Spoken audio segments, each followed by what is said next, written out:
మనం వర్షాకాలం వచ్చే ముందు బాల్కనీ గార్డెన్ ఉండే వాళ్ళు మాత్రం కొన్ని ప్రికాషన్స్ తీసుకోవాలి. సమ్మర్ లో వచ్చే ఎండ మాత్రం చాలా మంచి ఎండ అన్నమాట. సాయిల్ ఉంటుంది కదండి, సాయిల్ అంతా తీసేసి పాట్స్ అన్ని ఖాళీ చేసేసేయాలన్నమాట.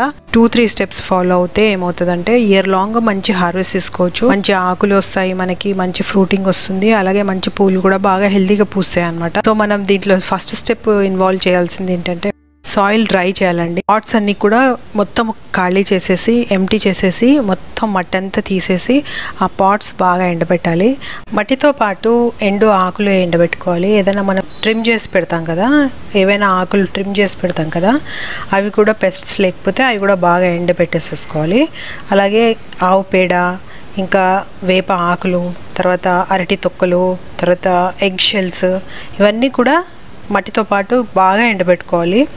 ఫుల్ సన్లైట్లో ఎండబెట్టుకోవాలన్నమాట. ఇంకా కోకోనట్ షెల్, ఇవన్నీ